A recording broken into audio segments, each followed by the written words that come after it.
One of the things that I've always wanted to do is a monthly Q&A session, and I think I'm really going to hold myself in 2018 to actually committing to doing that. And I think it's really cool because it gives me a chance to answer some of your burning questions. So the other day on the community tab, and I know you're probably sick of hearing me talk about it, but I posted a status saying I was going to do a Q&A thing, and I want to know what questions you guys wanted me to answer. I picked about 10 of them for this video that we can kind of go through. I think these were some of the most interesting ones. So anyway, let's jump right into it. One of the most common answers, or the most common questions to that status, and also just on my channel in general, is why do I have a feel for a profile picture? So it's not like a super great answer. Basically, though, I really like walruses. They're like my favorite animal, and there's no walrus Yu-Gi-Oh card, but there is a walrus evolution line in Pokemon, so I picked Spheal for the profile picture a while back, and then I started blowing up on YouTube. And once you start sort of gaining momentum, if you change your profile picture, suddenly people aren't going to know who you are, and there has been some successes in terms of like bigger channels changing the profile picture, but in general, it's good to like stick to a theme. So once I started gaining a lot of momentum, I just kept it, and that's where we are right now. I do think it works though, because it's sort of like, it makes me stick out from other channels. A lot of channels have like Yu-Gi-Oh cards as their avatar, but the fact that I have a Pokemon one, even though it's sort of off theme, and I wouldn't really suggest people do that, even though it is both of those things, it's sort of what I'm known for now. People see us feel and they know it's me, so that's kind of what we're sticking with. However, if Yu-Gi-Oh does eventually get a walrus card, that would definitely be a top contender for changing my avatar, although I don't think I'll be changing it anytime soon because Konami really seems to not know walruses exist, much like Fight for Patchwork. Anyway, the other question, or the most liked question on that status, is if you reach 50,000 subscribers, will you change your YouTube profile picture to a Celio? And then he puts evolved form of Spheal. Like I don't know that. I don't think I'd do it at 50,000 subscribers, but I think what would be funny is that if I did it at 32,000 subscribers and then I changed to a Walrein at 44,000 subscribers, because Celio is the evolved form of Spheal at level 32, and then Walrein is the level 44 version. So I think that'd be kind of funny. Although to be completely honest, I don't really like Celio that much. I like Spheal a lot and I like Walrein a lot, but not really Celio, so I don't think I would be able to handle having Celio as my avatar for like, what is that, 10,000? So that'd be like 4 months with Celio as my avatar. I don't think that'd be very fun, so I probably won't do it. Funny idea though, and a lot of people seem to agree. This person asked, you often like to make fun of terrible cards that can win duels every now and again, Magic Cylinder, Chaos Max Dragon, etc. What's the worst low tier card you've ever used that has actually won you a duel? So like a lot of people, I have used Magic Cylinder and Mirror Force and in decks that really shouldn't be playing those cards and stole some games. So I understand that that's sort of like probably the answer that a lot of people would say.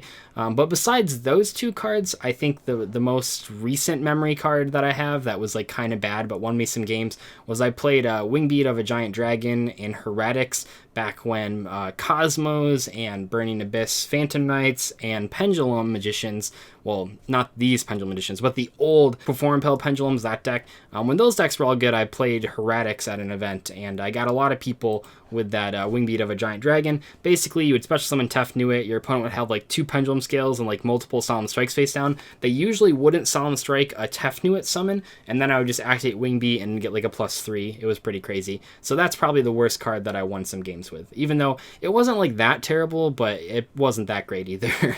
Joel says, can I ask more than one question? No. Jack says, what would it take for a card to suppress Brilliant Fusion in your eyes? What would its effects have to be?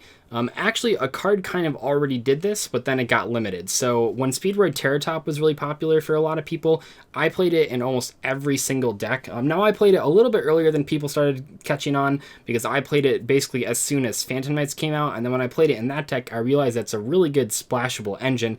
So I played it in like everything imaginable. It also helps that I really liked MX Saber Invoker at that time. I fit that card into a lot of decks, and Terratop was a great way to summon that. And it also helped, I suppose, I already said also, but it did help that I played a lot of decks like Monarchs, or that played Tribute monsters, because then Terratop could be used to make a rank 3 monster, or it could be used to make a Tribute summon, so that was pretty good for both those uses. And actually, one of the decks I played Terratop in was that Heretic deck, because it could do a lot of crazy stuff. So it was a cool card, and up until it got limited, I pretty much played that in more things than I played Brilliant Fusion in. It's just that Brilliant Fusion obviously is better now because it's unlimited, although I suppose if Brilliant Fusion ever got hit, I would have to find something else. I just like splashable engines, basically, and until something comes along that's as splashable as Brilliant Fusion, probably nothing will surpass it in my eyes, just because I just like being able to like pick up like a playset of something and then be able to play it in like a whole bunch of different decks. And Brilliant Fusion's still great because of Gemini Seraphinite. I build a lot of decks that are normal summon reliant, so having that extra second normal summon really helps out in terms of like making those decks not terrible. Jeremiah says, what are you at school for and who's the lady in your streams? I'm at school for English and communication. I know that's kind of like a joke now because those are sort of the majors you take if you don't know what you're doing and you don't know what job you want. But actually, they've been really helpful in being a YouTube person. English actually helps me a lot in terms of writing the titles and trying to figure out what will appeal to the widest audience. And the communication is pretty obvious. I mean, I can spell it out for you, though. I have to sit down and talk to a microphone for 15 minutes every single day, and I would absolutely not be able to do that unless I was comfortable doing it.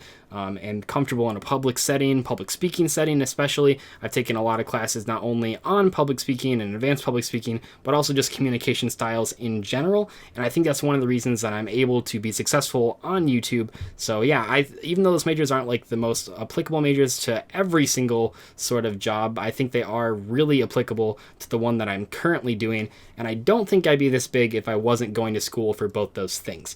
The lady in the streams is my girlfriend. She usually is in the room while I record. When I'm recording a video, she can just be quiet for like 15 minutes. But if I'm going to do a stream, I'm not going to just tell her to make no noise for 2 hours. The streams are also a lot more laid back, so you guys usually see her in those.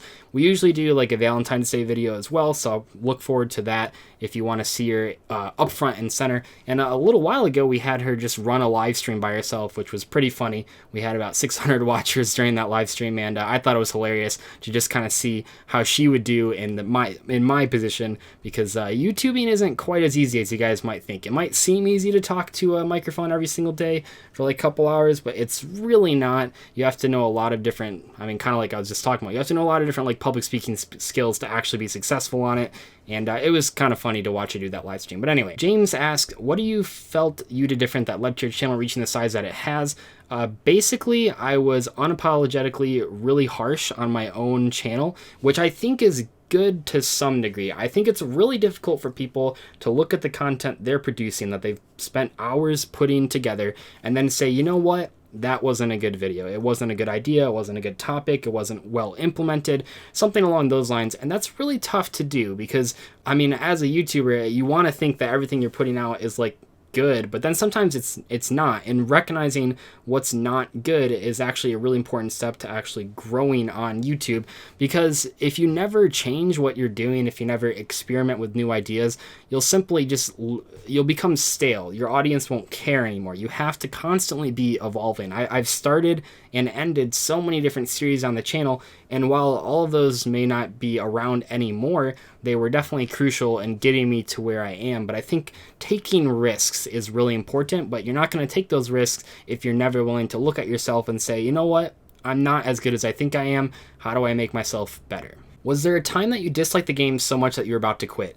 Never to the point where I was really thinking about quitting, but 2 times that I stopped playing the game was, the first one was when Necroz were at full power. I already had my invite, and I just really didn't like playing against Necroz when they had like 3 Brio and 3 Prep. So I just started playing the Pokemon TCG. It was a lot of fun. Eventually I went back to Yu-Gi-Oh! Obviously. And then the second time was 2 years later, actually this past year, when Zodiacs were at full power, right when Raging Tempest came out, and then right when Maximum Crisis came out, but before Norden was hit.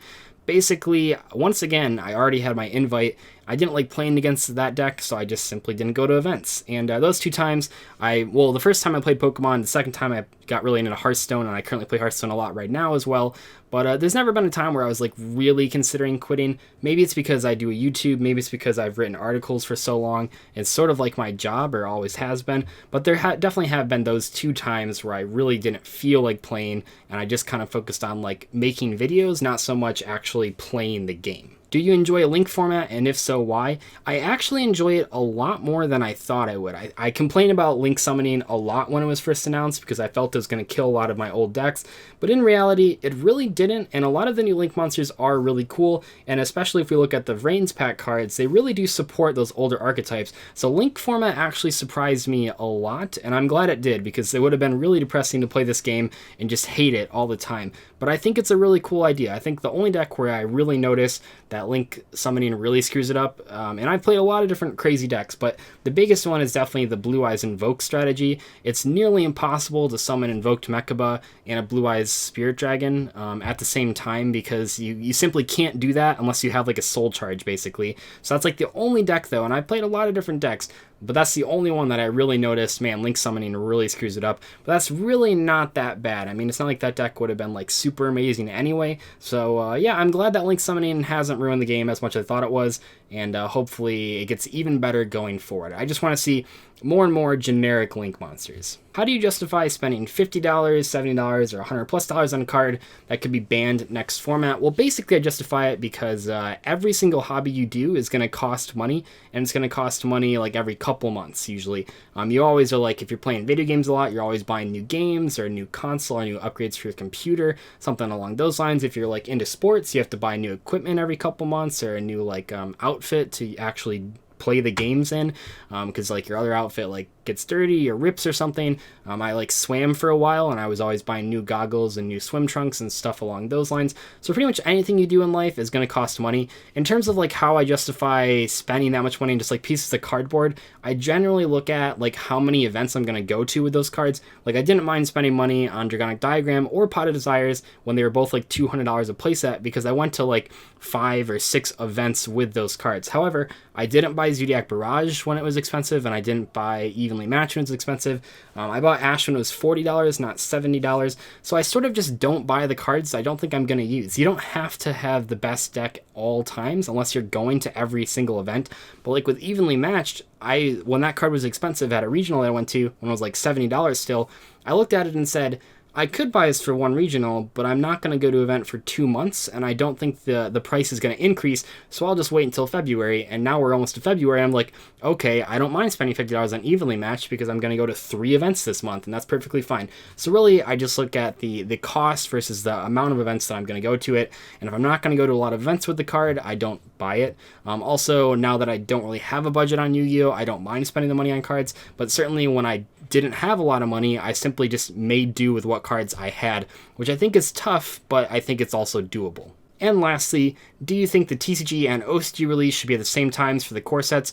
I mean, theoretically, it'd be really cool. I think it's almost impossible to implement nowadays, because either you would have to stop the OCG from getting new sets for like 6 months, or you would have to give the TCG a new set like every single week to catch up. Because the problem is that this game started out in Japan and then later on transferred to like everywhere else. So you already had this sort of 6-month gap. And while we have sort of gotten better at closing the gap, it's never really going to be closed, because you can't even do like a middle ground where like you mostly slow down OCG production and you mostly speed up TCG production. It just doesn't work that way. It'd just be so lopsided for like that 6 months where you're trying to close the gap. Even if it was like over a whole year, already it feels like we get a lot of TCG sets. Like we get like 2 sets a month, whether through like structure decks or smaller sets. So it already feels like a lot, and I can't imagine having that like doubled, like a new set every single week. I mean, talk about like not being able to maintain up with like all the new releases and like reading all the cards and buying all the cards. It'd just be absolutely insane. And also, what do you get? You can't just tell the OCG, hey, just don't get any new cards this year. And then so the TCG can catch up. So in theory, it'd be cool. I also don't think it's even possible at this point, but maybe someday they'll figure out a way to do it, but I don't think they can. So we're just stuck with it. I do like that we have separate lists though. I know a lot of people don't, but I really hated when we would have to basically use the same list that the OCG was using, and they never took into account our format. And I hated that because pretty much every single format was the exact same as the OCG format, and while we sort of follow a similar line nowadays, it's definitely not always the exact same. I mean, DDDs saw a lot more play in the OCG than they saw here. Zodiacs were around a lot longer there than they were here, so I think it's cool that we have sort of our own ban list to deal with our own releases, and I think if it wasn't like that, it'd be a huge pain. But anyway, that's gonna wrap up this Q&A video. Maybe I rambled on for too long. Let me know what you guys thought about it. Let me know what I can do to improve it, and I'll see you guys later. Bye.